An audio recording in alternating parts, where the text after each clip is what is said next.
So today we're going to be looking at simple and compound interest.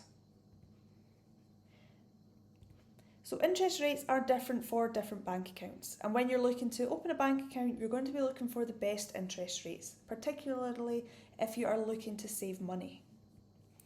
So compound interest is where you earn interest on the full balance, including previous year's interest. So compound interest is interest that is built on what you have in the bank at that time. Whereas simple interest is that when the amount of interest stays the same each year. So if you join a bank and they say you get a certain percentage of interest from what you have at the start, so when you first invest in that bank account, that interest will stay the same and there's no way of increasing it. And when we are calculating compound interest, there are two methods, and we're going to discuss both of them today. So simple interest means that once the first amount of interest is calculated, this remains the same with every new calculation. So you earn interest on your original balance. So if your interest is calculated annually, you receive £40 in your first year, you will then receive £40 the following year as well, and so on. So that will not change. So each year you will gain £40 interest. Compound interest mean that you earn interest on the amount you invested plus interest on the interest you've previously earned. This is good for savings and investments as it helps your money to grow. So for instance, if you invested £1,000 and it received £40 interest in year one, then in year two your interest would be calculated on £1,040, not just that original £1,000 that you put in to start. So the compound interest is calculated on whatever you have in the bank at that time. So if you pause the video here, and you'll be able to take a little note of those.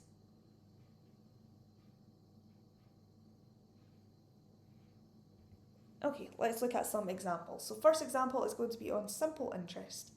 Ryan invests £9,000 into a simple interest savings account that has an interest rate of 3% calculated annually.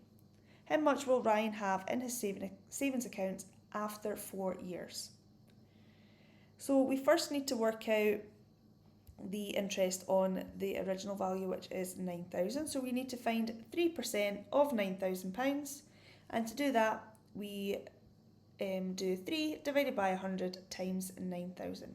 So 3%, all percentages are out of 100, hence why we do 3 divided by 100 times by 9,000, so whatever you're trying to find the percentage of, and pop that in your calculator and you will get £270. So then the balance at the end of 4 years, because the interest doesn't change, okay, the interest every year we're going to get, Ryan is going to get £270, so we're timesing that by 4 and we're adding it to our original savings that was £9,000. So 9,000 add your 270 times by 4, giving Ryan a total of £10,080. So that's how much he will have in his savings account after 4 years. So this was simple interest where the interest doesn't change each year. So a second example. Elena puts £4,000 into a savings account. She receives £88 from interest at the end of year one. What is the annual interest rate? So this time we're trying to figure out what the percentage interest is. So to do that, we're going to take our interest that we've received and divide it by the total amount that Elena started with. And we're going to times it by 100 because all percentages are out of 100. So 88 divided by 4,000 times by 100 will give you 2.2%. So this is where we're trying to find the interest rate, so the percentage. Now let's consider some compound interest. So this is where the interest is going to change each year, whereas the previous examples we were simply just adding on that interest each year. So first example, Molly puts £3,000 into a bank account paying compound interest at a rate of 2.5% per annum. So that PA, that means per annum, meaning per year. How much will she have in 3 years? And we have to give our answer to 3 significant figures. So we're going to look at 2 methods here. Our first method is to figure out after the first year how much interest Molly will receive. So to do that, we're going to find 2.5% of 3,000. So we're going to take 2.5, divide it by 100, times it by 3,000 to get £75. So then after year 1, she will have 3,075. But then the compound interest is given Molly 2.5% of this amount that she's now got in her bank. So we're going to do the same. 2.5% of 3,075. So we're going to do 2.5 divided by 100 times 3,075 to give £76.87. Notice how that interest has increased over the second year because our original value has increased. So then at the end of year 2, she will have £3,151.87. So we've just added those 2 values together. And then after year 3, we need to do it again. We're now taking 2.5% of this new value that she'll have in her bank account. So 2.5 divided by 100 times the new value of £3,151.87 to get £78.80. Again, the interest increasing on the third year. Add those 2 final values together. So then at the end of year 3, Molly will have £3,230.68 in her bank. However, the question is asking us to give it to 3 significant figures. So we're rounding that to £3,230.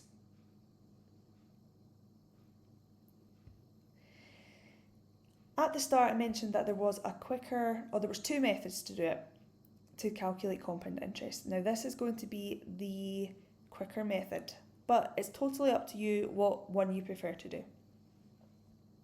So we're going to tackle the same question. This time we're going to use what's called a multiplier.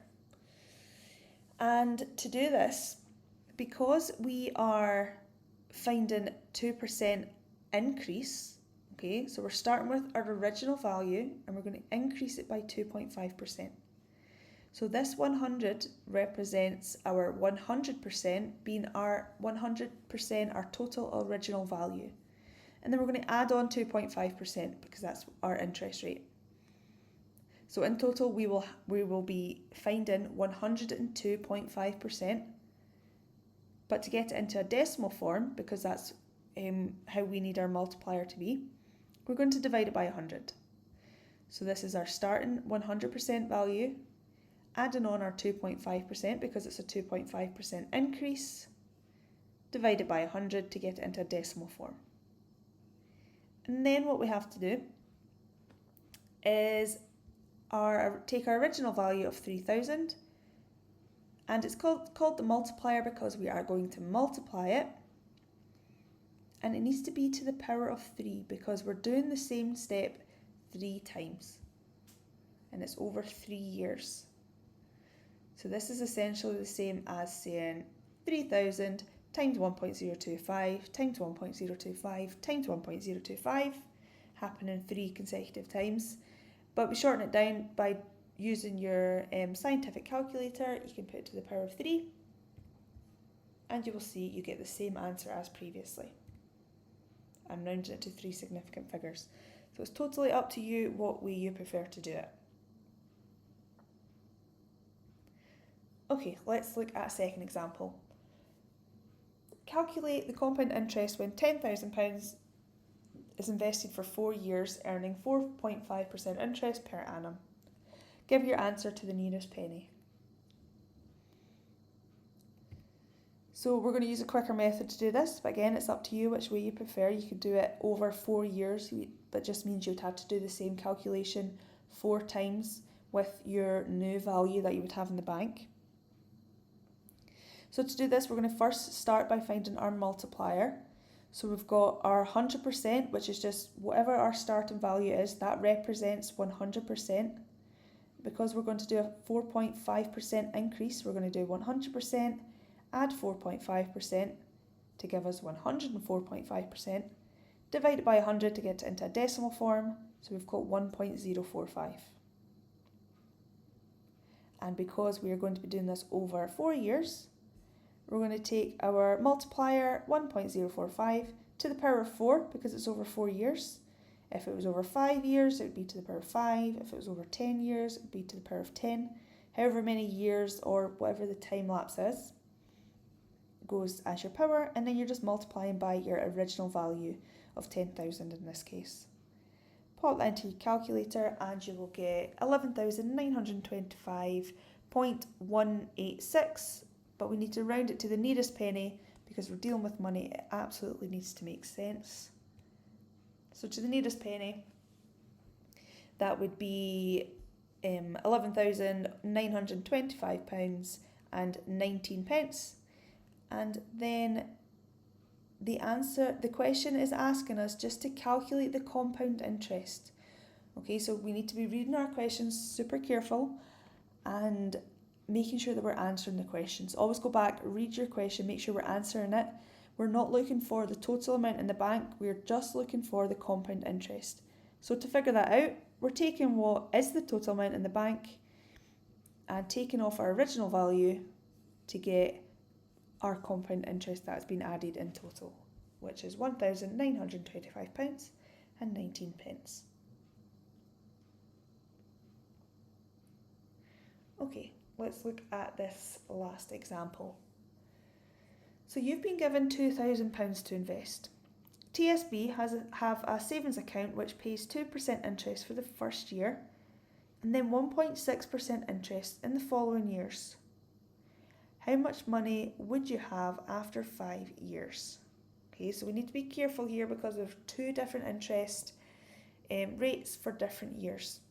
So the first year is 2% interest, and then any years after that is 1.6% interest. So how much money would you have after 5 years?